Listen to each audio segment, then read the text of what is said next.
Hello and welcome to the next Flip Preaching video. My name's Andy. Thank you for joining me. Today we're going to look at a passage which follows immediately on from the one from last week, the parable of the sower. So this week, still in Matthew 13, is 24 to 30, again skipping a little bit, and then 36 to 43. So it's another parable about seeds and about troubles.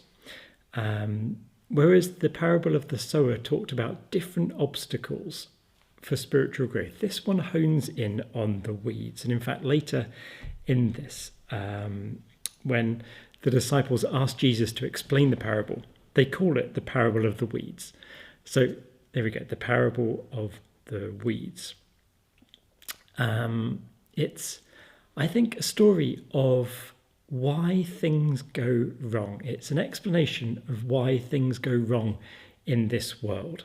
It's an explanation of why there's evil, why there's difficulty, why there's problem in this world. So Jesus tells the story briefly of a man who planted good seed, good wheat seed. It's really important to remember that this is good seed that the farmer planted. But then when the wheat comes up and begins to bear fruit, they realise that some of the plants growing aren't wheat, they're something else. And the workers say, shall we rip up the weeds?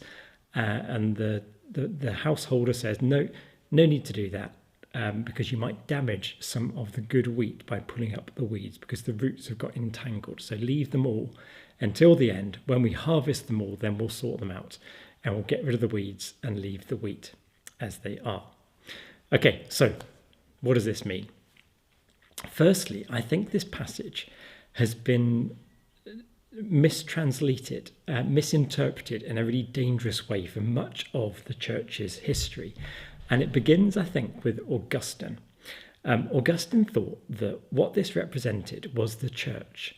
So the field was the church. And in the church, there are some good people, good Christians, and some bad Christians, which for Augustine were the people who he disagreed with. He was in a particular kind of fight with a particular sort of break-off group called the Donatists at the time. So he interpreted this as saying there are some good people in the church, but some bad people, weeds put there by the devil. And therefore, that's why things aren't as united in the church as they might be. But the thing is, Jesus explains the parable, and he says it's not the church, it's the world. And the seeds planted, the weeds are planted by the enemy, by the devil. They're not humans. They're kind of spiritual forces of opposition. It's not the case that there are good humans, bad humans. The humans are the wheat. We're the children of God. We're the ones put there in the first place.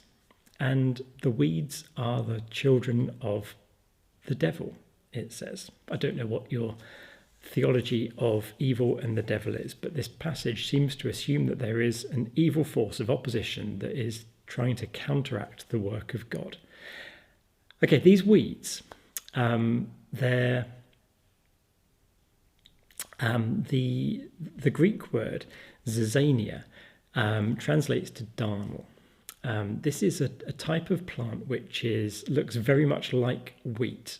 It's almost impossible to tell the difference until the seeds start to show, until the heads start to form, and then they look quite different. But the seeds themselves are very similar. And darnel has evolved to grow alongside wheat. So unless you do anything about it, which we tended to have done now in most developed countries, you get darnel wherever there's wheat. It just grows up alongside, and darnel is toxic. It's a toxic weed that you don't want around. So what's this saying to us about the state of the world? I think it tells us a few things. Firstly, it says that this is a battle. There is good and evil in the world. There's a dualistic sort of narrative running beneath this, the idea that God wants his wheat to grow, but there's someone trying to sabotage this process. But it's also saying that process won't win. Although for the time being, we're in a mixture of wheat and darnel, good and evil together. In the end, God always gets what God wants. So therefore, in the end, they will be sorted out, and the darnel will be disposed of. It will be burnt up in fire. And it says that the children will be left to shine like the sun in the kingdom of their Father, much like Jesus at the Transfiguration. A couple of the Old Testament passages, which I think are quite interesting to look at alongside here, I've included on the sheet. So let's go right back to the start. Genesis 1. Genesis 1:12, where it talks about the earth putting forth vegetation, plants yielding seed, and the fruit trees of every kind on earth that bear fruit with the seed in it. And it was so. The earth brought forth vegetation, plants yielding seed of every kind, and trees of every kind bearing fruit with the seed in it. And God saw that it was good. This is the same language in the Greek version of the Old Testament, which is quoted word for word in Matthew here. So the bit about the plants came up and bore grain, that's a quote from Genesis. So God, it says, intended you and I to be planted, and he considers us good.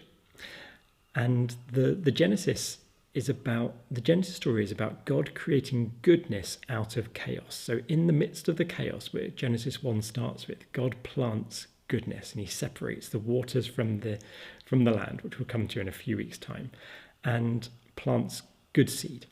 But we've got this problem about the bad seed that's growing alongside, and it's evident that there's a lot wrong with this world. There's a lot wrong with this world. There's a lot wrong with us. As well as being pure children of God, good seed, I'm aware, and you're presumably, you're aware that you fail, and you've got darnel growing up around your roots. We're entangled with this weed, and God will do something about it. Okay, firstly, let's have a look at this Ephesians 6 passage, which says that we might be able to stand against the wiles of the devil. So we put on the armour of God. For our struggle is not against enemies of blood and flesh, but is against the rulers, the authorities, the cosmic powers of this present darkness. So again, this is another way of saying that the weeds, the evil in the world, isn't fundamentally humans. It's humans with their roots tangled up in a spiritual force of evil. That's what the Bible writers are saying. And as Christians, that's what we need to work on interpreting, how we think this works for us today. But the thing is, people are not the problem. The people have been corrupted. The people have been messed up by this weed growing around their roots and growing up with them. And finally, let's have a look at Exodus 15. Just a little bit. This is about after the Exodus has happened, this is God saving his people, his beloved people, from captivity, setting forth a new nation. And in the Exodus story, Pharaoh and his minions are never given a name. And we think that this is a kind of way of saying that Pharaoh represents evil in all of its form. Pharaoh is kind of like Satan. And this is the account of the people crossing through the sea. As we'll see in a few weeks' time, we mentioned it before, the sea is always a symbol of evil in the world. So the people have broken through the sea. They've gone through. And then it describes the forces of evil, Pharaoh's forces, not just regular Egyptian men and women, but this represents the forces of the evil one being destroyed in the water. And it uses the language of chaff. So in the middle, it says, in the greatness of your majesty, you overthrew your adversaries. You sent out your fury. It consumed them like stubble. Stubble meaning the bits of the crop that you don't want.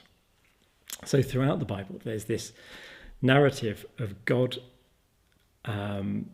planting good seed in the midst of trouble. And they kind of coexist awkwardly for us.